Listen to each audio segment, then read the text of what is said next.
All signs point to this as we get huge updates from NHL insiders revealing the top teams in on the top available free agent heading into next season, as two clear-cut leaders have emerged as the top spots to land him. We're going to break down all those reports, where he fits, how much he's going to cost, and so much more in this episode. You're not going to want to miss it. Before we get into that, if you're part of the 17,961 watching this, we want to give a huge shout out. Even if you're not subscribed and you're just enjoying the content, we want to give you a huge shout out. We're trying to reach your goal of 18,000 subscribers. So 39 of you watching this right now, yes, you go down and hit that free subscribe button, and in return it helps us out a bunch, and in return we'll give you daily updates from all around the league, all the way from the Toronto Maple Leafs and the Vancouver Canucks, the two teams linked, and even more, and you're not going to want to miss any of that. But with that, let's just hop straight into it, where we've got multiple reports on the top available free agent, Jack Roslovic.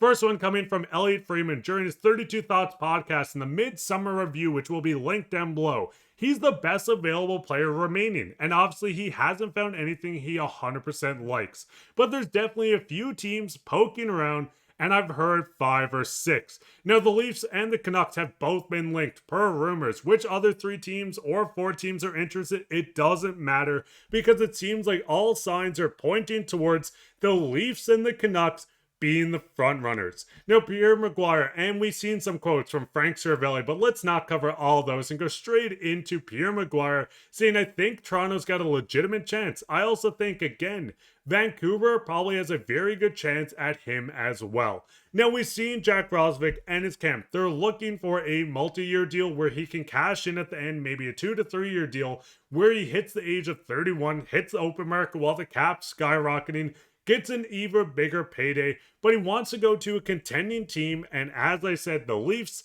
and Canucks are the two teams that are looking at him and seem the most poised to land him. Now, going into Roslovic, 22 goals last year, 39 points, putting up 4 points in 9 playoff games, not playing the most playoff games, and let's not sugarcoat it, he was scratched a little bit. Going from the fourth line up to the second, scratched, back to the fourth, up to the second, scratched again.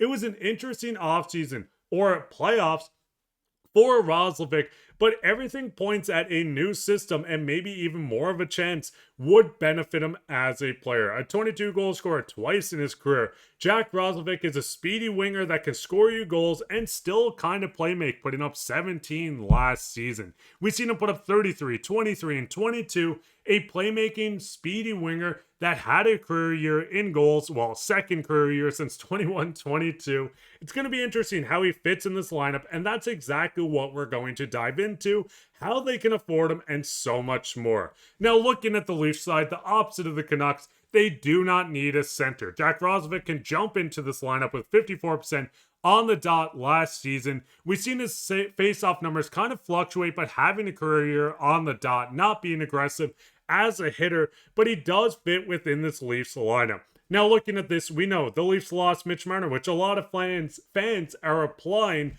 but there is some room for Jack Roslovic to fight for a position on this team, and there's also room for the Leafs to move on from some bodies on this lineup to make it happen.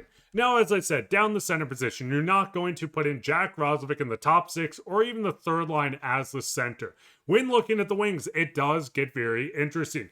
Bobby McMann is a guy that did struggle during the playoffs. Dakota Joshua, just joining this team, is set to jump throughout the lineup. The left side does seem set. Going to the right side, Nick Robertson, Lorentz, and obviously Jarnkrok and Kempf are two names that have been on the block for quite some time. But if the Leafs can move on from these two players, add in Roslovic, maybe slide down someone like Nick Robertson, or even move out Bob McMahon or Max Domi, there is value having him on this team, a winger that can join this team, score you goals, but the cap hit is the biggest problem for the Leafs. The Leafs have been in on him. They don't have the cap space at the moment. Shout out to Scotiabank and their projections having him at 4.2 on a 3-year deal. You can see the comparables actually comparable to Max Domi's contract. He did sign in 23-24 with the cap going up. This does make sense for the Leafs to actively look to get better, to add more to their top 6. A 20 goal scorer and a former 30 assist getter is someone that can join this team, but the Leafs currently only have 1.9 million. Now, if you go out to make some moves, if you move on from someone like David Kampf or Yarncroke, you have enough money to do this deal. But if Brad Treliving is looking at this and doesn't want to spend assets to move on from these contracts, we know the trade market is pretty stale at the moment. I'm expecting this to pick up again, especially once Roslovic is signed. It's going to get interesting if you move on from these players. Bring in Roslovic, use someone else as a healthy body or a player that can jump in the lineup.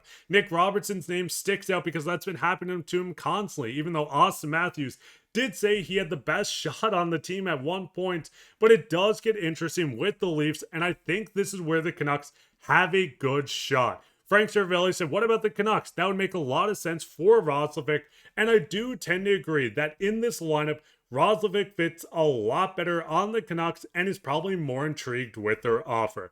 Now with the Canucks moving out Dakota Joshua, they cleared up cap space. The center position is something they've been fighting to fill throughout this offseason. We see Filipino, Ratu, Teddy Bluger, they lost JT Miller, they lost suitor. They're trying to start an internal battle between their players to get them into the second line center. And I don't mean an internal battle like Elias Pettersson and Miller dealt with, but in the sense of adding in a new center to this team, and Roslovic has a chance to jump straight into the lineup in that top six more than he does with the Leafs. Now with the Canucks, 3.2 million, they cleared up a bunch of room moving on from Dakota Joshua. They do have the cap space if they move on from another contract, and it does get interesting. Are the Canucks in the position to move on from Teddy Bluger, Drew O'Connor, or even someone like Linus Karlsson? There is an interesting situation in Vancouver brewing, and Patrick Allvin is desperately still looking for that position within the lineup. We know at the moment, right now, they have the 3.2. You can send some people down. You can make the additional move. But with more cap space than we do see with the Leafs, this gives them the leverage. With the spots opening up in the top six, they get even more leverage. It's going to get very interesting how he fits into either lineup, or if either team is getting him. I mean, from the reports that we see that insider after insider naming Toronto, and Vancouver, all the way to Frank Cervelli saying the Canucks make a lot of sense. It's going to get interesting. And fans, Canucks, Toronto fans, whoever is watching this, where do you think Jack Roslovic lands? Do you think he is currently holding up the trade market as he is yet to sign, and a lot of teams are maybe banking on getting Roslovic, and if it doesn't happen, maybe we see one of these teams make a trade to add a similar type player within their lineup? Go let us know down below. While you're down there, leave a like, subscribe, share this with your friends. We'll be back in another episode, so keep your eye out for that. I've been your host, Mark By, and if you want us to cover anything at all, go down and let us know down in the comments. We love reading through them, and we love doing videos. If you guys are a Jets fan, let us know. If you're a Leafs fans, I'm sure there's a lot of you here. Let us know down below, and we'd love to cover more topics. But I've been your host, Mark By, and take care.